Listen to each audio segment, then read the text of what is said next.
Assalamualaikum solih-solihah. Bagaimana kabar kalian pada hari ini? Semoga semuanya dalam keadaan sehat.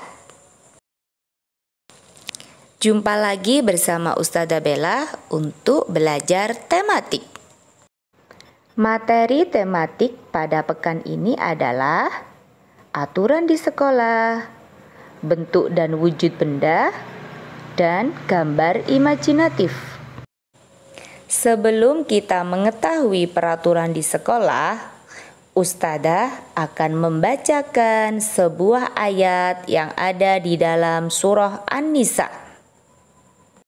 Hai orang-orang yang beriman, taatilah Allah dan taatilah Rasul-Nya dan ulil amri di antara kamu.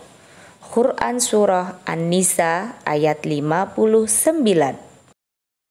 Nah, anak-anak, sebuah peraturan yang tidak bertentangan dengan hukum Islam maka harus kita patuhi ya, terutama peraturan di sekolah.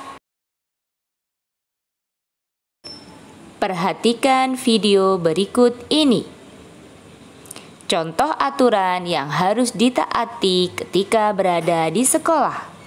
Yang pertama, datang ke sekolah tepat waktu. Yang kedua, menjaga ketertiban di sekolah. Yang ketiga, mengerjakan tugas sekolah. Yang keempat, menjaga kebersihan di lingkungan sekolah. Yang kelima, tertib mendengarkan guru saat mengajar.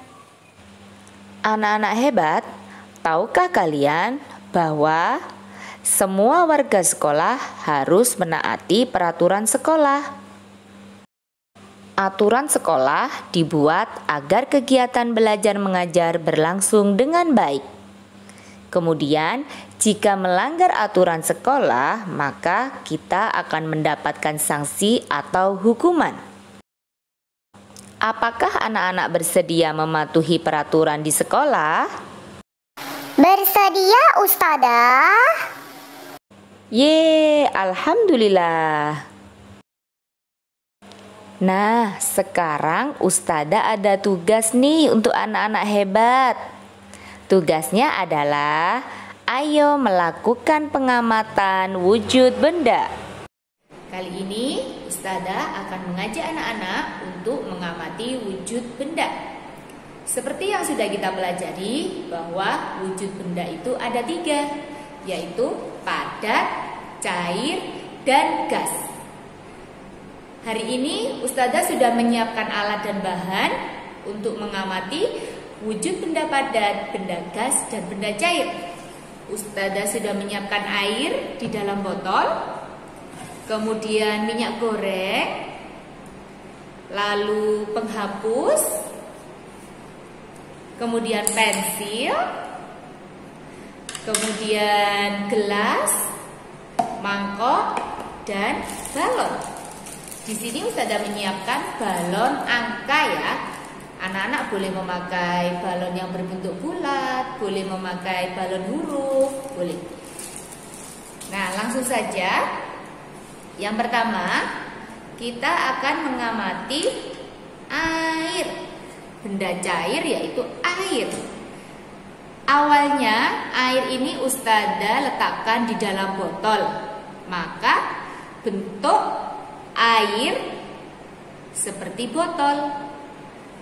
Kemudian Ustazah akan memindahkan air ke dalam gelas. Bagaimana bentuknya?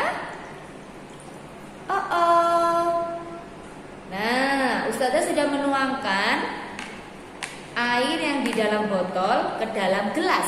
Maka bentuk air berubah. Bentuknya berubah seperti gelas. Kemudian volumenya bagaimana? Nah, Ustazah tadi sudah menuangkan semua air ke dalam gelas dan volumenya tetap. Kan isi air yang di dalam botol Ustazah tuangkan ke dalam gelas, maka volumenya tetap. Kemudian air dalam gelas Ustazah tuangkan ke dalam mangkok. Bagaimana bentuknya? Ya, betul. Bentuknya seperti mangkok. Dan volumenya tetap karena tidak ada yang jatuh. Airnya tidak ada yang jatuh, tidak ada yang tumpah, maka volumenya tetap dari gelas, dari botol ke dalam gelas, kemudian ke dalam mangkok. Benda cair ukurannya berubah sesuai wadahnya dan volumenya tetap karena tidak ada yang jatuh atau tidak ada yang tumpah. Selanjutnya Ustadzah akan Ustadzah akan mengajak anak-anak melakukan pengamatan pada benda cair, yaitu minyak goreng. Minyak goreng ini Ustadzah akan tuangkan ke dalam gelas. Awalnya minyak goreng ada di dalam botol, bentuknya seperti botol. Kemudian kita tuangkan ke dalam gelas sampai habis. Nah, minyak gorengnya tidak ada yang tumpah, tidak ada yang tercecer. Ustadzah pindahkan ke dalam gelas. Maka bentuk minyak goreng seperti gelas dan volumenya atau beratnya tetap. Selanjutnya dari gelas, minyak gorengnya Ustadzah tuangkan ke dalam mangkok sampai habis. Tidak ada yang tercecer, tidak ada yang tumpah. Nah, maka bentuk minyak goreng seperti mangkok. Jadi, kesimpulannya benda cair bentuknya berubah sesuai dengan wadahnya, kemudian volumenya atau beratnya tetap. Selanjutnya Ustadzah akan melakukan pengamatan pada benda padat, yaitu penghapus dan pensil.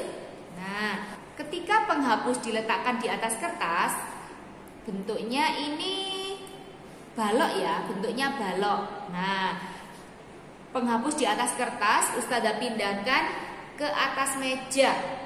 Perhatikan bagaimana bentuknya. Apakah bentuk penghapusnya berubah jadi tabung?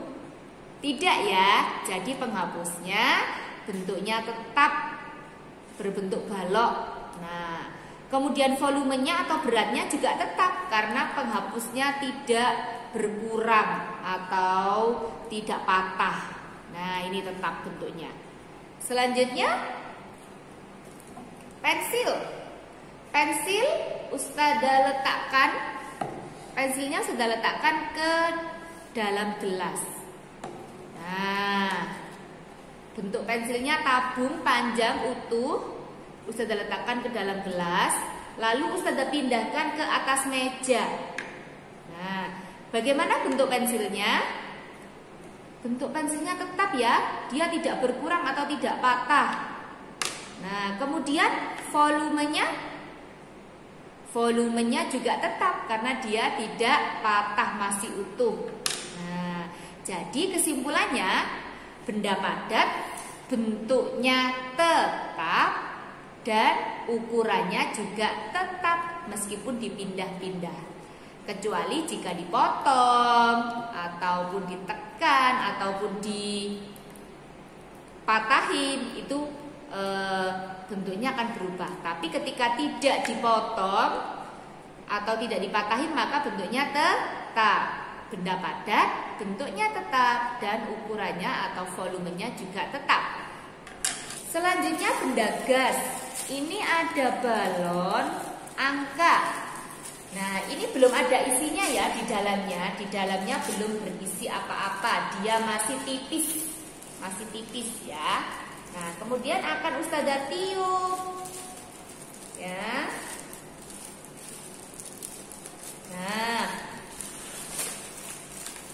Nah ini dia ya. Nah, ketika Ustadzah tiup sedikit, ketika Ustadzah tiup, dan udara dari mulut ustazah masuk ke dalam balon, maka balon ini akan menggembung, berisi udara. Nah, udara yang masuk ke dalam balon ini adalah benda gas, ya, benda gas. Ingat, benda gas adalah bentuknya juga berubah, lalu volumenya juga berubah karena benda gas itu mudah lepas, ya, mudah hilang, dia bebas. Jadi benda gas itu bentuknya selalu berubah. Terima kasih anak-anak, selamat mencoba di rumah masing-masing. Tugas dari ustazah selanjutnya adalah pilihlah beberapa benda di bawah ini yang bisa digunakan untuk menggambar. Sekarang, ayo menggambar imajinatif. Menggambar imajinatif? Apa ya? Menggambar sesuai hayalan dan keinginan kita dong. Betul sekali. Berusahalah menggambar sesuai keinginan dengan teliti ya, agar hasilnya rapi dan indah. Ini ustazah punya beberapa contoh gambar imajinatif loh. Anak-anak hebat, tahukah kalian mengapa kita harus menggambar yang indah? Ada sebuah hadis yang berbunyi, sesungguhnya Allah itu maha indah dan mencintai keindahan. Hadis riwayat Muslim. Itulah tadi materi pembelajaran pada pekan ini. Ingat kata pepatah ya, rajin pangkal pandai. Wassalamualaikum warahmatullahi wabarakatuh.